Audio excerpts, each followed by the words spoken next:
what are the possible scenarios for the European Union after the referendum in Britain with the result of Brexit? I think there are many talks about possible scenarios, and some people talk about the beginning of the end, and some talk about a new beginning.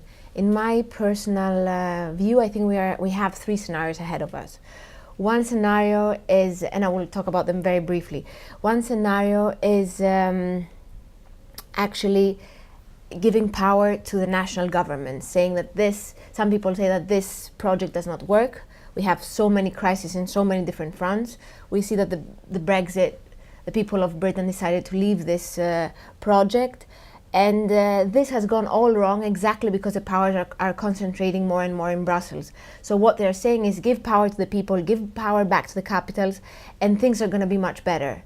I think that's a very bad way forward. I think the less power you give to Brussels and more power to the national governments, and less implementation of what the decisions are taken in Brussels happens in the national governments, you'll have more problems. I don't think we're there yet.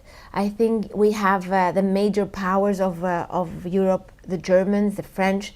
They don't want this to happen. They definitely want to at least remain in this status. The French are much more about integration. We have elections in these countries, which could be a challenge because the opposition of the leaders right now in these countries are of that idea. You have extreme right parties in Europe who want this idea to prevail, but I think we're not there yet. And the German-French axis still holds strong, but there's going to be a debate about it in the coming months. Especially, we're going to see that debate more or less Europe much more expressed and vocal in capitals that you wouldn't have imagined before. So that's the first scenario. Second scenario is exactly the opposite. Second scenario says we need more Europe. Second scenario says that usually when Europe is found in a crossroad and in a dead end, Europe moves in more integration and overcomes the problem that it has.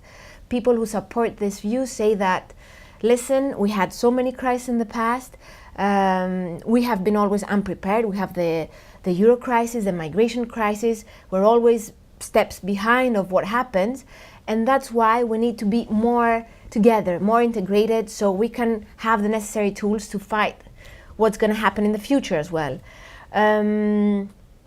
So there's a big cat. There are two problems that I see in that theory, in that scenario. First, that Europe has many different speeds. You have a core which is much more forward and advanced, and then you have the periphery, which is not that advanced. So I don't know how this integration can happen with all member states together.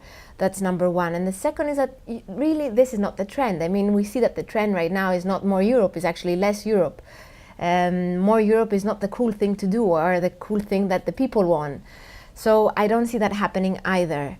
What I see happening, the third scenario, is actually a little bit more of the same. I see us as Europeans just floating with very small steps forward, just like muddling through, but not rocking the boat, just staying afloat and making small steps that could make some difference to the European people's lives. I mean, basically, I think that the goal for the next years, let's say months at the beginning, is to stay united, to send the message that we are here, things are not going to change, but we understand there are considerations, there are worries, and we're going to address small issues little by little. And I think that's the only thing that we can do. There's a big catch, and I saw that in Bratislava. We had the last European Council where all the leaders were together, first time without the Brits, where it was hard to find a common line, a common position between all member states. And I think that in order to send this message of unity, we might all end up with the lowest denominator. So the moves that the rooms for maneuver to move forward is going to be very, very little. But I think that's the most realistic scenario.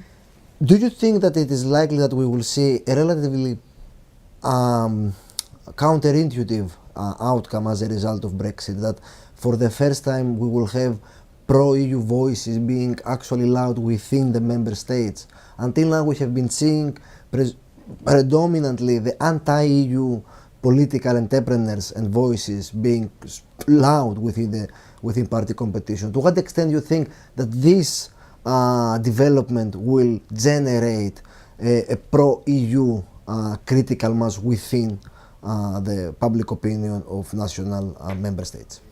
I think it will all depend how this Brexit divorce is going to happen, how the Brits are going to leave the EU. It's going to be painful, and I think that's the direction that the Europeans are seeing right now.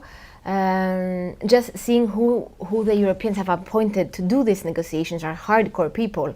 It's the French, from the parliament you have the Verhofstadt, who is a hardcore guy. So I think that the signal that they want is to make it painful. They wanted to make it so painful that nobody else will dare to do that again. And especially with Britain, who was not really part of the EU. I mean, there was so many things that they were out of the EU, out of the Schengen, out of the Euro. I mean, it was not the core member. But I think the Europeans are really, really dedicated to send a message that this is not going to happen. It's going to be hard for you guys. So maybe, yeah, you can hear the voices. And depends on how the British economy develops and if there's going to be a problem with Ireland. I mean, it could go in any way, but I don't think it will be easy.